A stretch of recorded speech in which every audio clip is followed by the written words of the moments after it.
ကျွန်တော်နာမည်ကတော့ကောင်းဆိုင်ပါကျွန်တော်ကတော့ US က Florida State တမ်ပါမြို့မှာ project engineer တယောက်အနေနဲ့အလုပ်လုပ်နေတာပါဟုတ်ကဲ့အားလုံးမင်္ဂလာပါကျွန်တော်နာမည်ကတော့မျိုးတရားပါကျွန်တော်ကယခု Orlando area မှာ land development engineer တယောက်အနေနဲ့အလုပ်လုပ်နေတယ်သူတယောက်ဖြစ်ပါတယ်ကျွန်တော်တို့ဒီနေ့ဟာလေးကတော့ဒီ program ရဲ့ကျွန်တော်တို့ပထမဆုံး first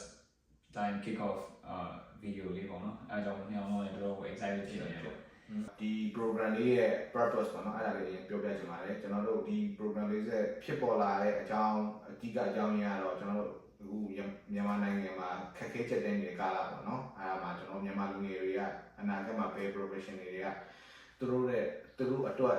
စင်ပြေမလဲဆိုတဲ့ဟာကို navigate လုပ်တဲ့နေရာမှာအထောက်အကူပြုတဲ့နေရာတစ်ခုဖြစ်လာစေချင်တာပေါ့နော်ကျွန်တော်တို့ဒီ program လေးပြီးတော့မြန်မာဒီနိုင်ငံတကာအရေးအမှာရောက်နေတဲ့မြန်မာ professional engineers ချိတ်ဆက်ပြီးတော့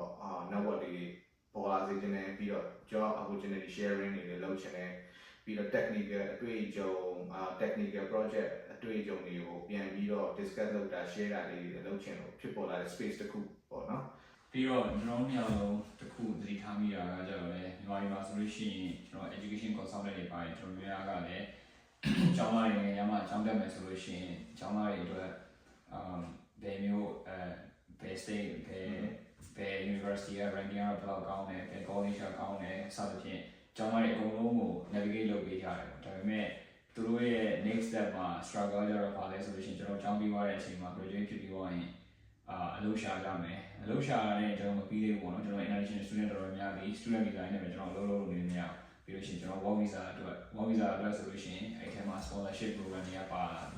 အဲ့ကြတော့ဒီက company တော်တော်များနိုင်ငံခြား company တော်တော်များလည်းအကြောင်းလိုက်အကုန်လုံးကိုမေးတယ်သူတို့scholarship လိုလား scholarship လိုတယ်ဆိုလို့ရှိရင်ကိုကျွန်တော်တို့အတွက်အလုပ်ရတဲ့ chance ကတော်တော်နည်းသွားပြီပေါ့ဘာလို့လဲဆိုတော့သူတို့ sponsorship ပေးရမယ့်အတူတူတော့များသောအားဖြင့်သူတို့ရ local ပဲရေးလိုက်ကြတယ်အဲ့လိုဟာမျိုးကြောင့်လို့ရှိရင်ကျွန်တော်တို့ဘယ်လိုနည်းနဲ့US market တွေကိုဝင်မလဲအလုပ်ရအောင်ဘယ်လိုကြိုးစားကြမလဲဆိုတဲ့ဟာမျိုးလေး information လေးတွေပါတော့ကျွန်တော်နဲ့ကိုမျိုးကကျွန်တော်မျိုးရဲ့ဖြတ်သန်းခဲ့တဲ့ challenge တွေနဲ့ပတ်သက်ပြီးတော့experience sharing လုပ်ချင်တာပါအဲ့ဒါကြောင့်မို့လို့ဒီ program လေးဖြစ်လာတာပေါ့နော်ဟုတ်ကဲ့ပါ